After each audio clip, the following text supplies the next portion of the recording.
Without a doubt, Emil Zhukovsky was a genius, reflected the Count.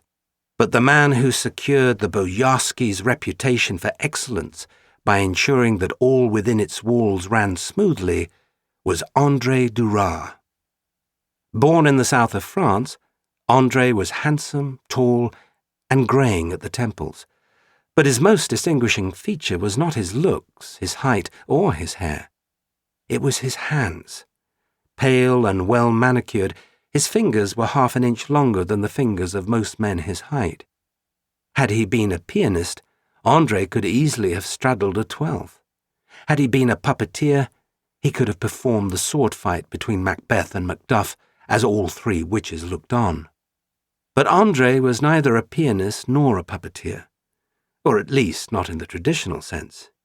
He was the captain of the Boyarsky, and one watched in wonder as his hands fulfilled their purpose at every turn. Having just led a group of women to their table, for instance, André seemed to pull back their chairs all at once. When one of the ladies produced a cigarette, he had a lighter in one hand and was guarding the flame with the other, as if a draught had ever been felt within the walls of the Boyarsky. And when the woman holding the wine list asked for a recommendation, he didn't point to the 1900 Bordeaux, at least not in the Teutonic sense. Rather, he slightly extended his index finger in a manner reminiscent of that gesture on the Sistine Chapel ceiling with which the prime mover transmitted the spark of life. Then, excusing himself with a bow, he crossed the room and went through the kitchen door. But before a minute could pass, the door swung open again, and there was Emile.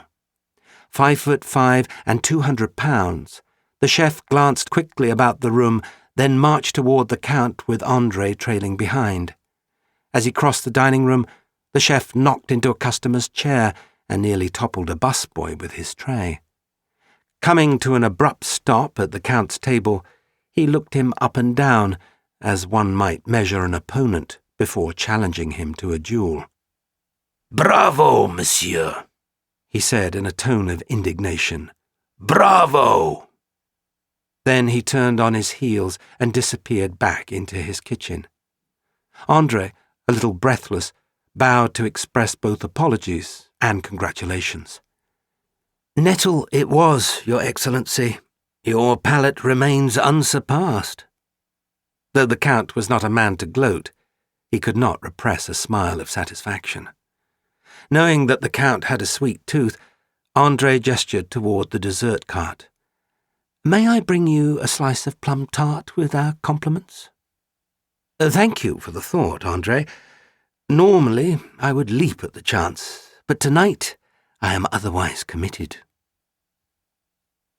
Having acknowledged that a man must master his circumstances, or otherwise be mastered by them, the Count thought it worth considering how one was most likely to achieve this aim when one had been sentenced to a life of confinement. For Edmond Dantes, in the Château d'If, it was thoughts of revenge that kept him clear-minded. Unjustly imprisoned, he sustained himself by plotting the systematic undoing of his personal agents of villainy. For Cervantes, enslaved by pirates in Algiers, it was the promise of pages as yet unwritten that spurred him on. While for Napoleon on Elba, strolling among chickens, fending off flies, and sidestepping puddles of mud, it was visions of a triumphal return to Paris that galvanized his will to persevere. But the Count hadn't the temperament for revenge. He hadn't the imagination for epics, and he certainly hadn't the fanciful ego to dream of empires restored. No, his model for mastering his circumstances would be a different sort of captive altogether, an Anglican washed ashore. Like Robinson Crusoe stranded on the Isle of Despair, the Count would maintain his resolve by committing to the business of practicalities. Having dispensed with dreams of quick discovery, the world's Crusoes seek shelter and a source of fresh water. They teach themselves to make fire from flint. They study their island's topography, its climate, its flora and fauna, all the while keeping their eyes trained for sails on the horizon and footprints in the sand. It was to this end that the Count had given the old Greek 3 notes to deliver.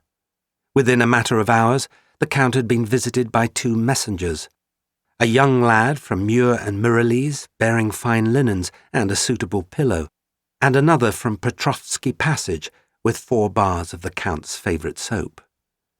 And the 3rd respondent? She must have arrived while the Count was at dinner, for waiting on his bed was a light blue box with a single mille feuille.